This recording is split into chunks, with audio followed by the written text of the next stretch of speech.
Pues vamos a entrar directamente en tema. ¿Por qué y cómo educar en virtudes? Pues lo que parece lógico es que, en primer lugar, tengo que decir lo que entiendo por virtud. La verdad es que mucho de lo que voy a decir está inspirado en Santo Tomás de Aquino. No voy a ir citándole progresivamente, no creo que este es un ejercicio académico que tengo que desarrollar, sino algo más apropiado para educadores, pero que sepan ustedes que Santo Tomás está detrás de muchas de las reflexiones que voy a hacer, aunque algunos cuantos autores más también. Bueno, una virtud en ese sentido, la definición de Santo Tomás, es que es un hábito operativo bueno. De tal manera que un vicio pues, sería lo contrario, un hábito operativo malo. Una virtud, pues por tanto, pues, será una cosa como sinceridad, o será fortaleza, justicia, prudencia, comprensión, flexibilidad. Y de ahí pues, viene una segunda definición de lo que es una virtud, que es algo más pragmático, menos científico, pero uno podría decir que una virtud es esa cosa que nos encanta encontrar en los demás para con nosotros, pero que nos cuesta muchísimo desarrollarlo en la propia vida.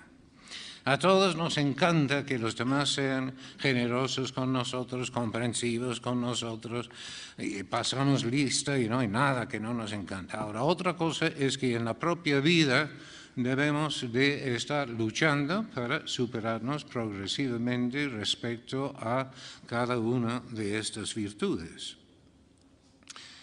De hecho, también pues, uno podía plantear al principio de una conferencia de este tipo si realmente estamos al día. Porque ¿de qué estamos hablando aquí? De virtudes humanas cuando parece que ahora hay que hablar de tecnología y cosas parecidas. Pues no estamos ya pues, fuera de toda la situación actual. Pues tengo una descripción de la sociedad y dice lo siguiente. El mundo de hoy está pasando por momentos muy difíciles. Los jóvenes de hoy no piensan en otra cosa que en sí mismos, carecen de respeto para sus padres o por los ancianos. Son mezquinos y impacientes, hablan como si fueran los únicos que saben algo y lo que para nosotros es sabiduría, para ellos son tonterías. En cuanto a las chicas, son descocadas y inmodestas y poco femeninas en el hablar, en el comportamiento y en sus vestidos. Pues yo no sé cuándo ustedes creen que lo que acabo de leer fue escrito. Por algunas palabras que están aquí incluidas, uno diría, pues igual, pues hace 20 años, quizás hace 50 años. Pero no, señor, lo que acabo de leer fue escrito en el año 1050 por Pedro el Ermitaño. Eso es curioso. Bueno, es curioso también que yo no sé lo que hacía Pedro el Ermitaño observando a las chicas de su tiempo, ¿verdad? Es que este es otro tema que no puedo resolver, pero desde luego no parece que las cosas hayan cambiado tanto.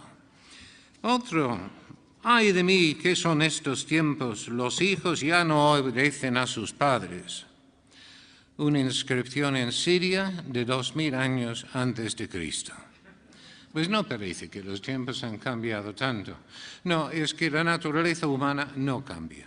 Lo que cambia es lo que hay alrededor, pero lo esencial en la persona pues sigue siendo lo esencial.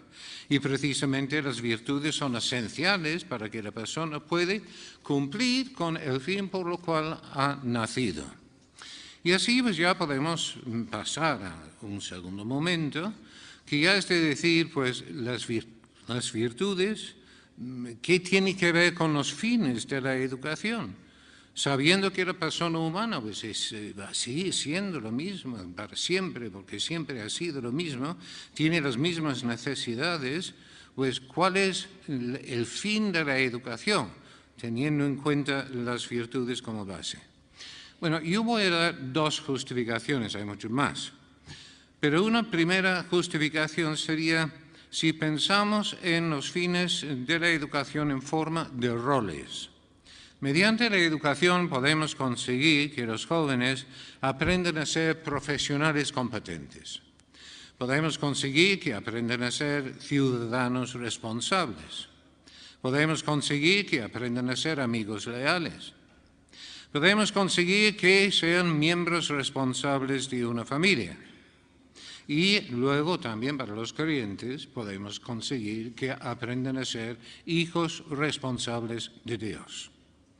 Bien, pues hay ahí 5 fines representados como si fueran roles, y que si uno quiere empezar a pensar en qué es prioridad para el centro educativo y qué es prioridad para las familias, que también tiene un cierto interés, uno verá que los colegios han sido creados en función de unos contenidos culturales predeterminados que alguien ha pensado que sería oportuno que aprendiesen los jóvenes. De tal manera que es lógico que el mayor esfuerzo de los colegios está en lograr que los jóvenes aprendan a ser profesionales competentes.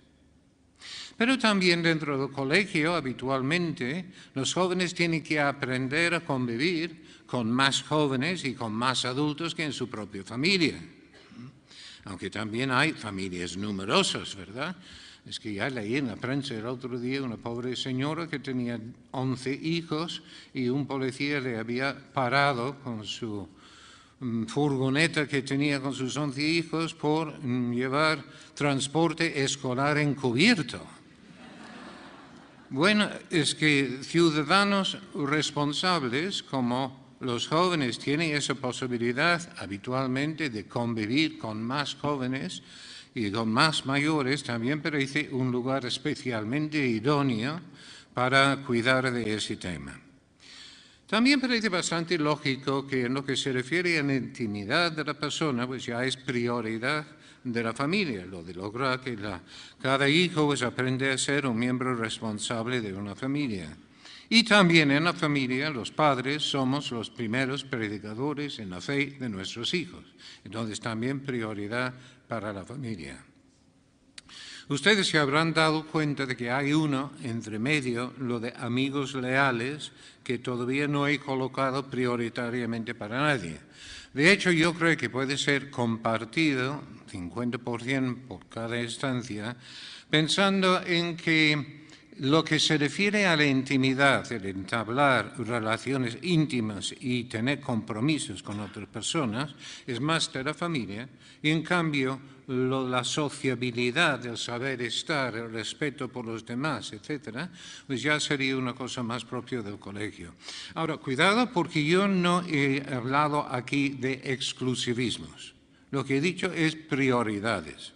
De tal manera que en el colegio no solo se trata de formar profesionales competentes, sino también de que en la familia se ocupe de este tema también. O al revés, que no solo en la familia se trata de lograr que los jóvenes aprendan a ser miembros responsables de una familia, sino también debe haber una ocupación desde el colegio por este tema. Y ojalá, la verdad, creo que sería oportuno que hubiera más preocupación por este tema. Bien, pues digo que esta es una forma de plantear los fines de la educación, y si vemos lo que son, y volvemos a pensar en las virtudes, podemos ver que ser profesionales competentes, ¿cómo se puede ser profesionales competentes si las personas no son, por ejemplo, laboriosos y ordenados? ¿O cómo pueden ser ciudadanos responsables si no son honrados o comprometidos con la sociedad?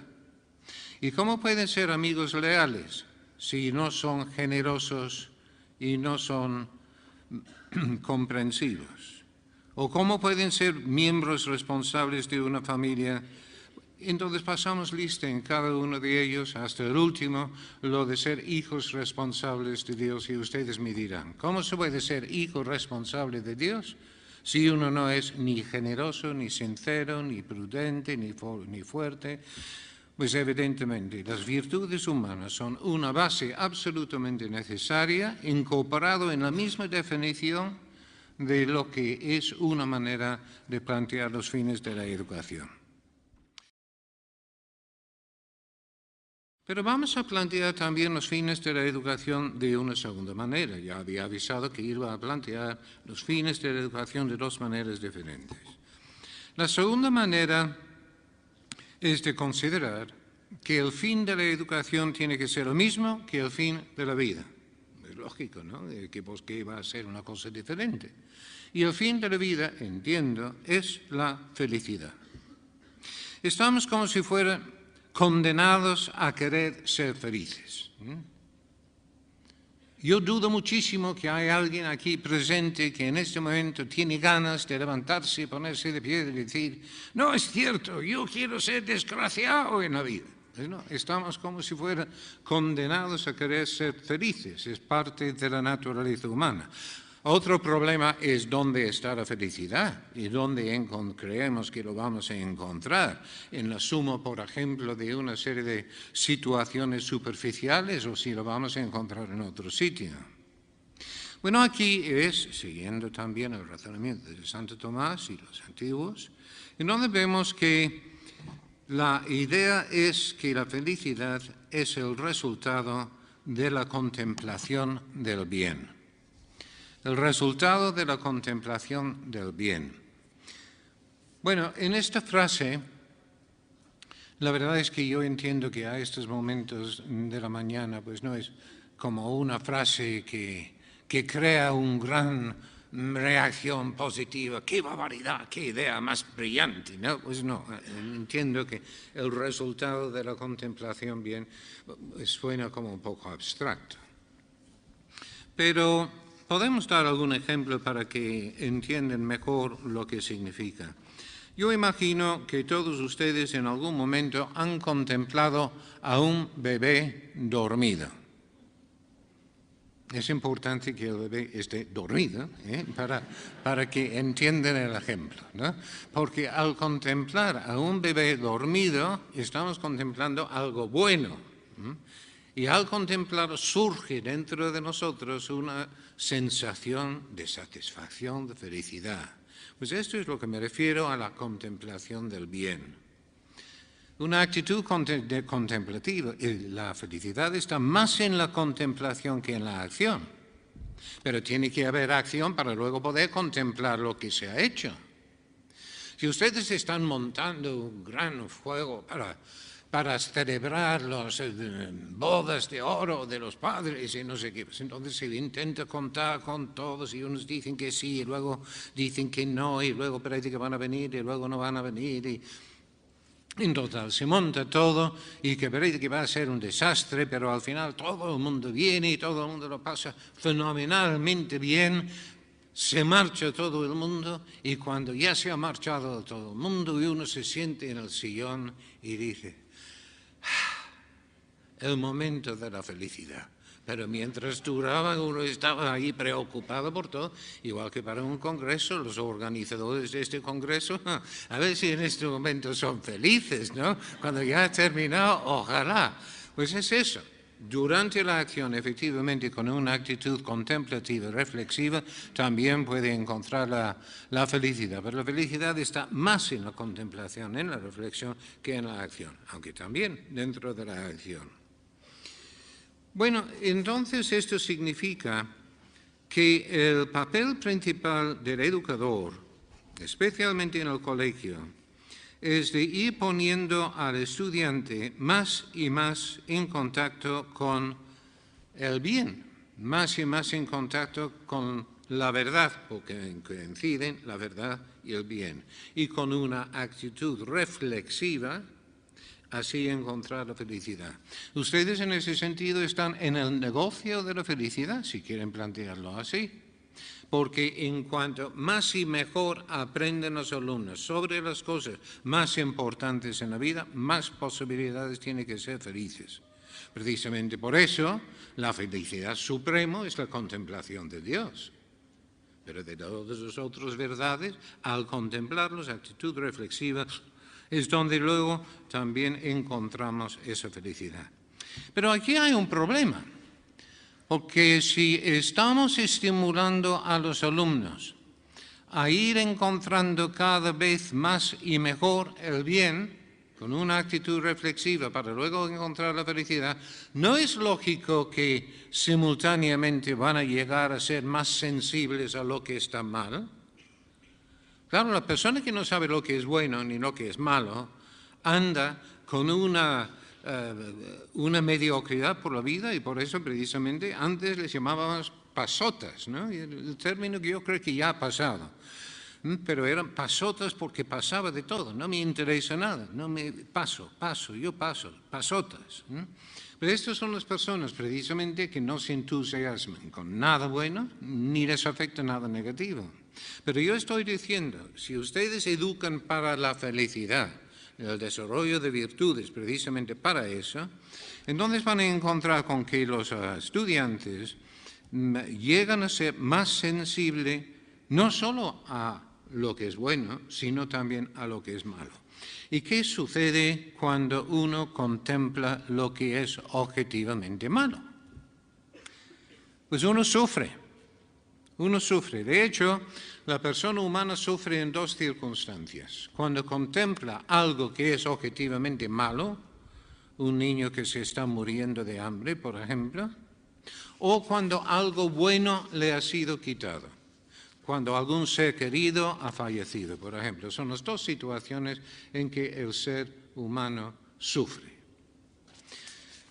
Bueno, entonces si ustedes ya pensando en su propio trabajo como educadores, yo estoy sugiriendo que necesitan desarrollar virtudes y ayudar a los alumnos precisamente para ir descubriendo progresivamente mediante el desarrollo de la prudencia, la justicia, la fortaleza, la templanza, las 4 virtudes cardinales, esa posibilidad de encontrar el bien y de vivir el bien. De hecho, la prudencia es la virtud que nos ayuda a descubrir el bien.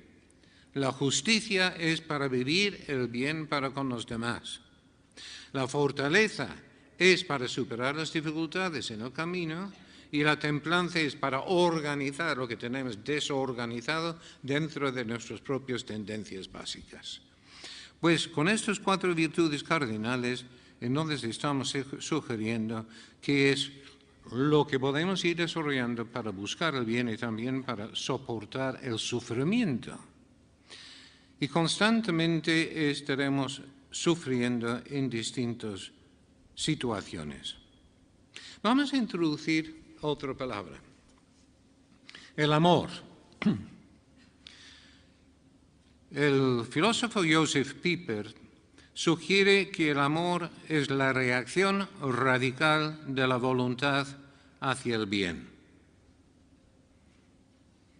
Bueno, no creo que nadie está entusiasmado con esta definición tampoco, ¿no? Pero suena muy bien, reacción radical de la voluntad hacia el bien.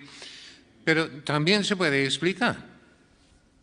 Chico encuentra a chica y ve a la chica guapa y simpática.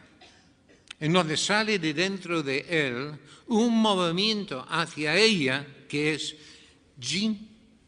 Pues ese yin es la reacción radical de la voluntad hacia el bien. Luego descubre que es inteligente y buena cocinera, caramba, ya yin, yin, ¿no? Y hay una reacción doblemente en favor de esa persona descubierta. Bueno, si llegamos a ser más y más sensibles a lo que está bien, y también por eso vamos a llegar a ser más sensibles a lo que está mal, y el amor es la reacción radical de la voluntad hacia el bien, llegamos a una conclusión realmente curiosa. Y esto es, en cuanto más uno ama, más uno sufre. Vaya gracia. Pues yo no juego, Yo no juego, Yo no juego, yo prefiero dar la clase y olvidarme de los alumnos, porque si me comprometo con ellos, me voy a sufrir. Si ustedes quieren educar, no instruir, educar a los alumnos, van a sufrir. Y si no quieren sufrir, sugiero que cambien de profesión. Porque ser buen educador también es sufrir, pero también vale la pena por todos los momentos gloriosos que hay. Pero el sufrimiento nunca se va a poder evitar si ustedes aman a los alumnos. En cuanto más uno ama, más uno sufre. Y de hecho, pues uno está sufriendo con los jóvenes siempre. Si pasamos a la familia un momento, para dar un ejemplo, cuando el niño es pequeño, y entonces pues anda por ahí y pega la cabeza contra la mesa, ¿no? Y viene mamá y dice, mala mesa, en lugar de decir, hijo torpe, ¿no? Pero eso es un problema de tipo pedagógico, ¿no? Luego crece un poco y el profesor le tiene manía. ¡Ay, pobrecito, pobrecito! Luego sale con los amigos y le deja abandonado. ¡Ay, pobrecito, pobrecito! Durante toda la vida estamos sufriendo con los hijos. Bueno, luego se casa. ¡Ay, cómo le estará tratando su mujer! ¡Pobrecito, pobrecito! Pues sí, si uno no quiere sufrir, lo mejor es no tener hijos.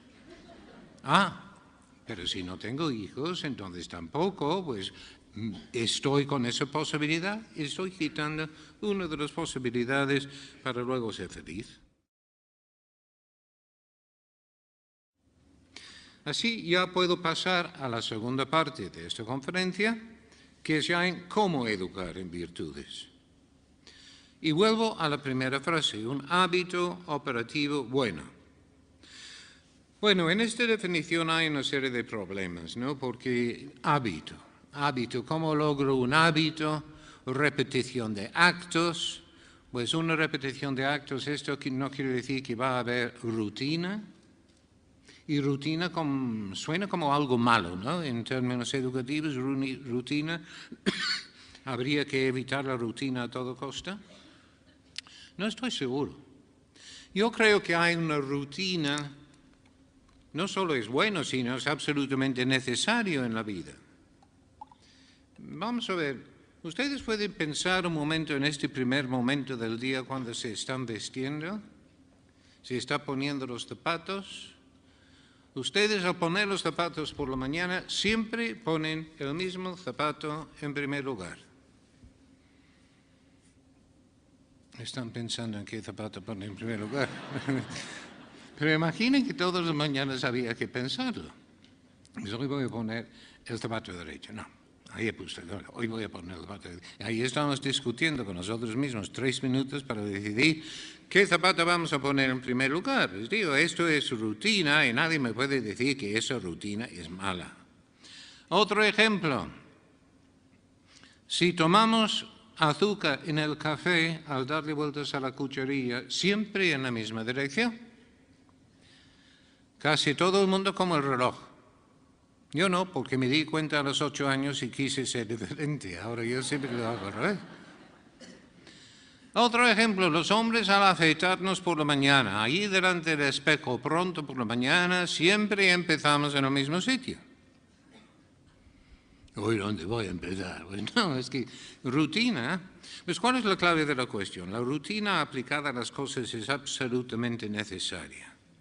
Lo que hay que evitar a toda costa es la rutina aplicada a las personas. Por tanto, rutina a los alumnos nunca. Pero de tener las cosas ordenadas en su sitio, preparados, etc., es absolutamente necesario dentro de la vida. Bueno, este es uno de los problemas respecto a la definición. He aclarado un poco. Un hábito operativo bueno. Bueno, también aquí tenemos la noción de justo medio, que siempre se ha aplicado a las virtudes, pero es muy interesante desde el punto de vista educativo, porque significa que respecto a cada virtud existen por lo menos 2 vicios. Todo el mundo sabe que hay vicios por ser lo contrario, pero mucha gente no sabe que hay también por un exceso de lo mismo. Entonces tenemos, por ejemplo, la virtud del orden, lo contrario, desorden, pero también hay un vicio por un exceso de orden, maniáticos del orden. Y ser maniático del orden es tan viciado de esa persona como la persona desordenada. qué tranquilidad da a la gente, a la gente desordenada, ¿no? Ya no estoy tan mal como parecía que estoy, ¿no? Es bien. Pero pasa con todas las virtudes, ¿no? Pensamos en la generosidad. Hay las personas que están agarradas a todas sus posesiones, pero también hay un exceso de generosidad, es dar todo lo que tienen a cualquier persona a cualquier momento. Este es un exceso de generosidad. Precisamente por eso hay una virtud detrás de todas las demás virtudes, que es la prudencia, que mantiene a las virtudes en su justo medio, en su justo medio. Pero para eso, entonces, lo que parece claro es que para educar en virtudes necesitamos saber lo que significa cada uno de ellos. Y no es tan fácil como parece en principio.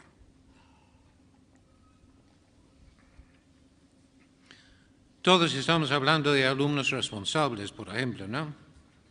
Quiero que los alumnos sean responsables, pero ¿qué quiere decir responsabilidad? Hay un chico jugando con un balón en la sala de estar de su casa y rompe una lámpara. Va corriendo a su madre y le dice: mamá, acaba de romper la lámpara en la sala de estar. Pregunta: ¿este chico ha actuado de una manera responsable o no? ¿Sí o no?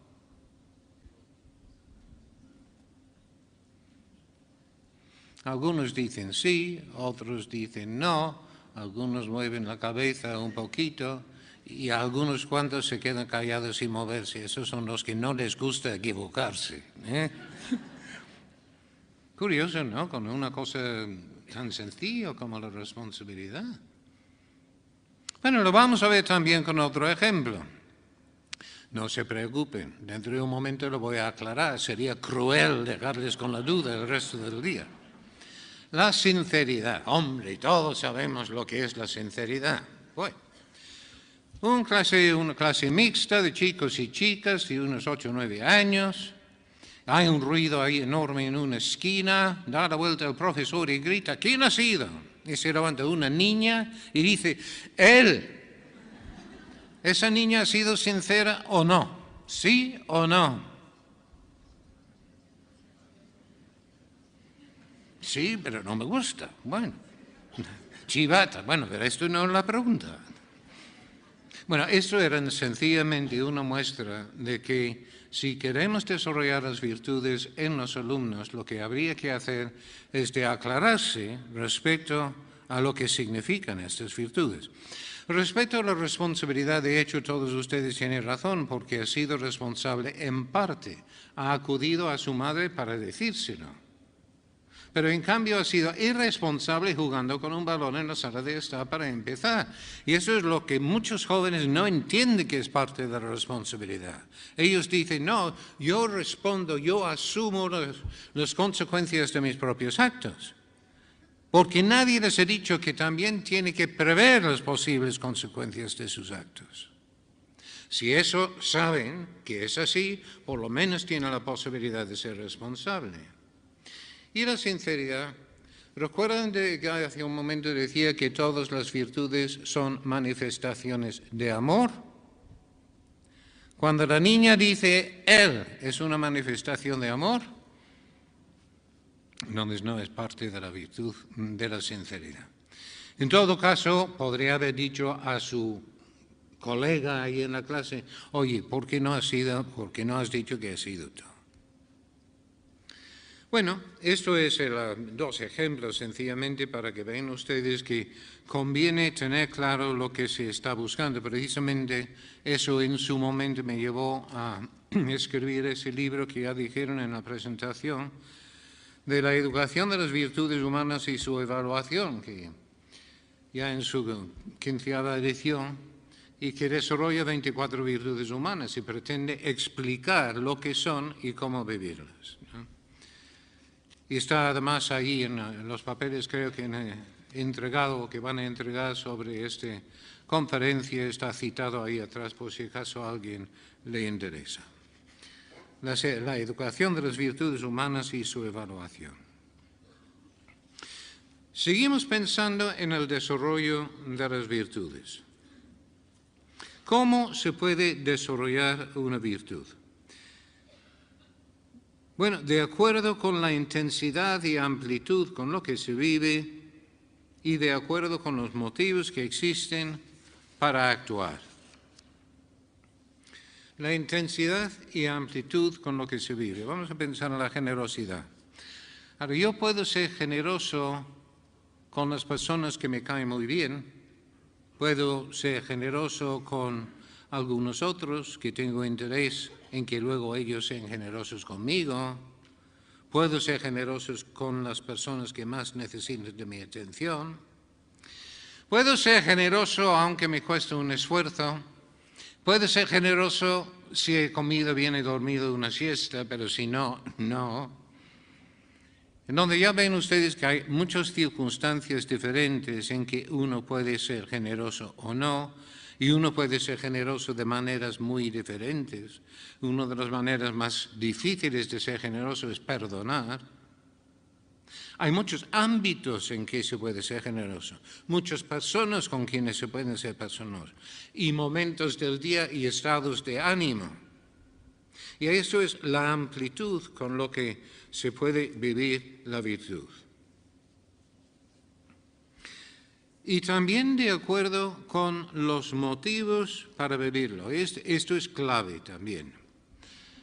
Estamos mirando por la ventana y hay dos chicos que están entregando una cantidad de dinero a un compañero, donde sacamos la agenda y les apuntamos un 10 en generosidad para cada uno. Pero luego indagamos un poco más y encontramos con que el primero ha ido ahorrando su dinero de bolsillo durante 2 o 3 meses para tener suficiente para entregar a su amigo que sabía que sus papás estaban en paro y no tenían dinero para comer en casa. Caramba, este sí que ha sido un acto de generosidad. Vaya motivos. Y en cambio el otro, porque estaba entregando el dinero. Sencillamente porque el compañero le había dicho que si no lo hacía le iba a pegar. ¿Hay algún acto de generosidad? Ninguno. Ninguno, aunque el acto observado es idéntico. Por eso no se puede evaluar el desarrollo de las virtudes, porque se desarrolla de acuerdo con la amplitud y la intensidad, pero también de acuerdo con la rectitud de los motivos, y nunca podemos conocer las virtudes de los alumnos. Ni siquiera conocemos nuestros propios motivos. ¿Cómo vamos a conocer las virtudes de los alumnos? Ahora bien, sí que podemos observar algo. Podemos conocer bastante para saber que compensa reorientar el proceso de insistir algo más con algún alumno, pero de llegar a poner notas de algún tipo respecto al desarrollo de las virtudes, no es justo. No sabemos los motivos que tienen para hacer una cosa u otra. Esto es muy importante en estos tiempos de querer evaluarlo todo, que hay tan afán de querer evaluar o asesorar o de lo que sea, todo, que al final cualquier cosa que no puede ser evaluada, la gente dice que no compensa.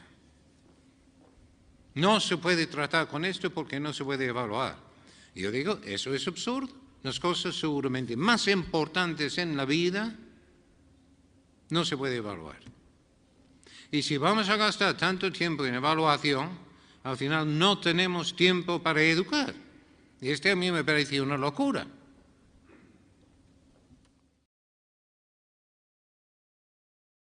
Cuando hablamos de desarrollar la virtud de acuerdo con la intensidad de amplitud con lo que se vive, estamos hablando de exigencia. Y esto es otra de estas palabras feas, ¿no? De palabras que la gente no les gusta usar, que la exigencia, cuidado con la exigencia, eso no es democrática, o vamos a estar quitando libertad de los alumnos, vamos a estar quitando su libertad, cuidado con la exigencia. Y yo digo todo lo contrario, yo digo que los alumnos tienen el derecho a ser exigidos. Porque si no son exigidos, nunca van a ser libres. Nunca van a poder decidir. ¿Cómo van a decidir ser responsable o no si jamás han aprendido a ser responsable? Si han aprendido a ser responsable, ahora sí que pueden elegir.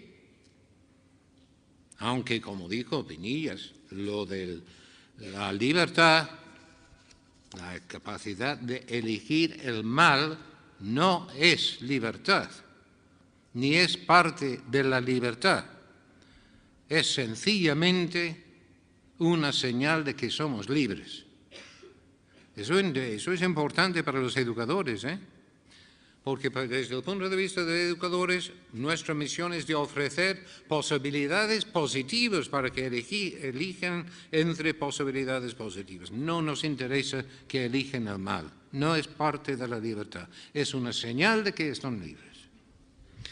La exigencia, entonces, con los niños pequeños tendrá que ser de una manera diferente que con los mayores. Con los pequeños lo lógico es que sea una exigencia en el hacer para ir pasando paulatinamente a una exigencia en el pensar con los mayores. Con los pequeños, por ejemplo, una virtud buena para esto sería la virtud del orden, en donde se trata de exigir al niño pequeño para que vaya repitiendo una serie de actos para adquirir hábitos respecto al orden. Las típicas dificultades que hay ahí es de exigir poco en muchísimas cosas, en lugar de exigir mucho en pocas cosas. Este es el ejemplo de cuando hay una madre de familia en un cuarto y su hijo está viendo su programa favorito en otra sala y dice: Jaime, vete a la cocina, tráeme un vaso de leche, luego lleva la cartera al cuarto y lávate las manos y vete a merendar. Y el niño desde el otro cuarto que contesta: sí, mamá. Hombre, esto con mucha suerte porque normalmente ni siquiera va a contestar, pero no cumple. Porque ni siquiera ha oído lo que tenía que decir. ¿Cómo hay que mandar a los niños pequeños? Teniéndoles presentes. Jaime, ven aquí. Ya le tengo delante. Vete a la cocina a traerme un vaso de leche. ¿Qué te he dicho? Que voy a la cocina a traerme un vaso de leche. De acuerdo, vete ahora. Y luego es posible, nada más que posible, que luego va a cumplir. Por cierto, señoras, también lo recomiendo con los maridos, pero esto es tema aparte. Bueno, esto, la exigencia en el hacer con los niños pequeños. También puede ser útil con los pequeños lo que podemos llamar cadenas de sucesos.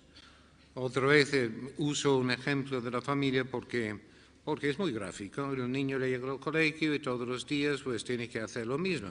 Tiene que guardar la cartera en su cuarto, lavarse las manos y ir a merendar.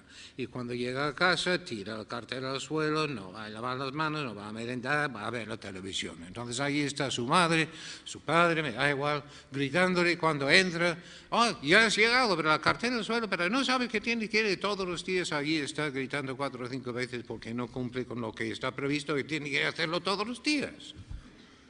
Entonces, ¿qué conviene hacer? Producir lo que podemos llamar cadenas de sucesos. Cuando llegas a casa, cuelgues al abrigo, llevas la cartera al cuarto, lavas las manos y vas a merendar. Y además, si tiene en torno a 7, 8, 9 años, que es el mejor momento, lo pongo en un corcho en su cuarto. De tal manera que cuando no cumple con varias de las cosas, en lugar de gritar 4 o 5 veces, basta con gritar una sola vez. Cadena número 1. Y así está resuelto. No sé si es muy pedagógico o no, pero yo creo que sí. De hecho, estas cadenas son las cosas que suceden y lo que son necesarias en la vida. Mire, los mayores, los adultos, por la mañana nos levantamos, nos duchamos, luego nos afeitamos, luego desayunamos, luego damos un beso a la mujer, salimos a la calle y nos despertamos. Bueno, recomendación es que, hombre, antes de dar el beso a la mujer hay que despertarse, pero todo lo demás es una cadena de sucesos que todos los días es exactamente igual. Ayuda muchísimo con los niños pequeños establecer cadenas respecto a la exigencia. Pero esto tiene que traducirse progresivamente en una exigencia en el pensar, porque con los mayores ustedes verán que muchas de las dificultades con los adolescentes es que no toleran que sus profesores o sus padres les exigen en las conductas, cómo vestir, cosas de este tipo, horarios para estudiar. Entonces hay que exigirles para que piensen antes de tomar sus decisiones. De hecho, creo que esta es una buena definición de lo que es auténticamente orientar a los alumnos mayores. Es exigirles en el pensar, darles información, preguntar y luego decir, ¿qué decides hacer? Y que sea el propio joven que decide lo que va a hacer. Si no, no va a asumir la responsabilidad. Si toda la vida vamos dándole consejos, lo que tú tienes que hacer es, lo que tú tienes que hacer, pues si fracasa el asunto, él va a decir, esto no es culpa mía, esto es que quien me ha... y tiene razón. Entonces, esta exigencia en el hacer pasa a una exigencia en el pensar ya para los mayores. De hecho, con todo este tipo de planteamiento, lo que tenemos son dos criterios claves. Uno es la personalización. Recuerden que antes decía que respecto a todas las virtudes hay vicios por ser lo contrario y también por ser exceso de lo mismo. Imaginen ustedes que se pone como una especie de lema, consigna para toda una clase, responsabilidad. ¿Qué pasa con los niños que ya son súper responsables? Porque ya lo tengo como meta del mes, de lo que fuera, responsabilidad. Y lo que les estoy animando es de pasarse y llegar a ser maniáticos de la responsabilidad. Cuando realmente esos alumnos lo que necesitaban igual era ser más generosos o más sinceros. Por eso digo, la educación de las virtudes en todo lo que se puede debe de ser una cosa personalizada. Y en segundo lugar, qué importante es la ejemplaridad, el ejemplo del profesor. Ustedes van a poder conseguir que los alumnos sean laboriosos si ustedes no, o ser sinceros si ustedes no, o generosos. El ejemplo es fundamental que lo capten enseguida los alumnos cuando ven que los están viviendo los profesores. Y curiosamente, no es el ejemplo perfecto lo que educa. Porque esa persona que cree que tiene el ejemplo perfecto, que es perfecto en alguna de las cosas, lo más probable es que se ha pasado. Es maniático del orden, aunque se cree súper ordenado. No, la persona que mejor educa es la persona, en ese sentido, que tiene dificultades para ser ordenado, pero está luchando para ser ordenado. Y eso es lo que sí que notan los alumnos. Y siempre tenemos campo en que luchar para ir superándonos progresivamente.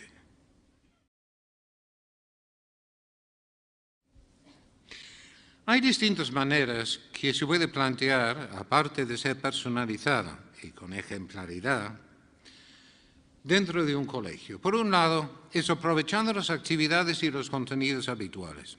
Eso es, ¿cómo puedo yo lograr que los alumnos aprendan a ser más comprensivos explicando geografía, aunque se llama otra cosa?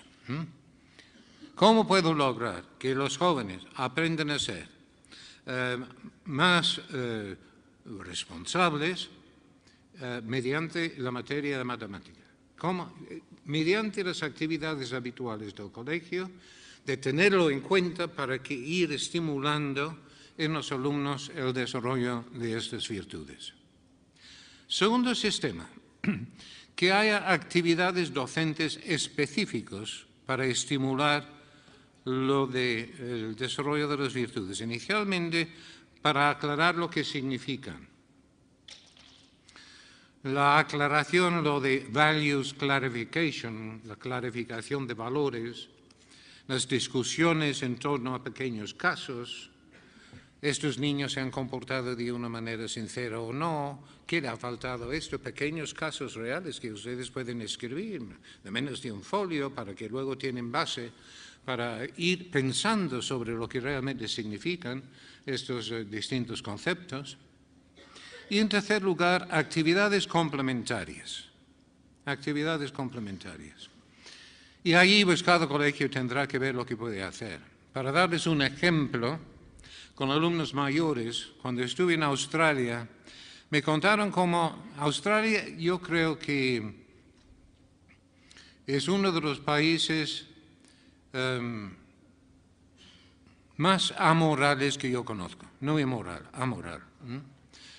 Es que prestan muchísima atención al body beautiful y al deporte, cosas de este tipo, pero lo de las virtudes, hablarles de virtudes y no entienden nada. Entra por un oído, sale por el otro, no les entra.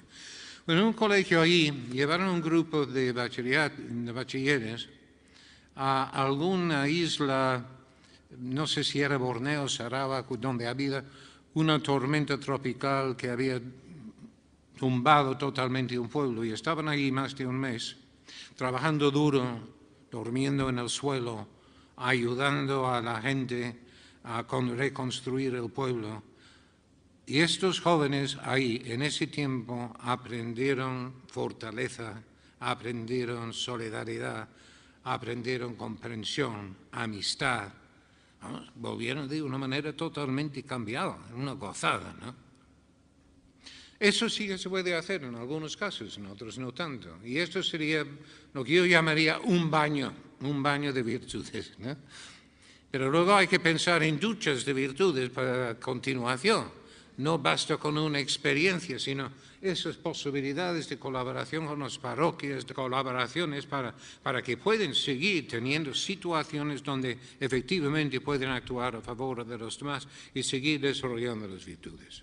Por último, como ya se dijo en la presentación, yo creo que si hay una virtud que yo desearía para todos los educadores, ¿vale? Si yo tuviera una de estas mágicas que podía desear para todos ustedes una virtud, pues sería el optimismo. El optimismo. Un autor británico al final del siglo pasado dijo que el optimista es la persona que cree que vivimos en el mejor de todos los mundos. Y el pesimista es la persona que cree que es verdad. Si lo piensan un poco, verán que es un planteamiento profundamente pesimista. No, yo entiendo que un optimista es una persona que en cualquier situación descubre lo positivo en primer lugar, o por lo menos simultáneamente con lo negativo, porque a veces es tan fuerte lo negativo que hay que entrenarse a descubrir lo positivo. ¿Ustedes se dan cuenta de qué pasa con los alumnos si descubren lo negativo y no descubren lo positivo? Los niños necesitan que les descubrimos constantemente lo positivo, y esto es el profesor optimista. ¿Cómo se muestra? Con una cosa tan sencilla como con el buen humor. Y el buen humor es muy fácil de definir. Es el humor que permite ver lo bueno. Y el mal humor lo contrario. Yo recuerdo que leí hace un tiempo ya alguna revista que decía que estamos viviendo unos tiempos muy pesimistas, y contaban cómo al salir del metro, yo creo que era Madrid, pero no estoy seguro si era Madrid o otro sitio, pero toda la gente salieron del metro, todos con caras larguísimas. Y decía, pues así hay que admitir que vivimos en una sociedad pesimista. Bueno, yo la verdad es que no estoy muy de acuerdo porque creo que cualquier persona capaz de salir del metro de Madrid con una sonrisa en la cara pues debe de ser medio tonto, ¿no? Pero lo curioso es que esa persona se encuentra con un conocido a 2 pasos y le sonríe. Y con esta sonrisa le está comunicando: estoy contento de verte. O en palabras de Piper, otra vez: qué bueno que existes. Que es la definición de Joseph Piper de lo que es el amor. De decir a otro: qué bueno que existes. Cada vez que ustedes sonríen a un alumno le están comunicando eso. Qué bueno que existes. Y no digamos si los directivos reciben a sus profesores también con una sonrisa, ¿cómo pueden cambiar las cosas?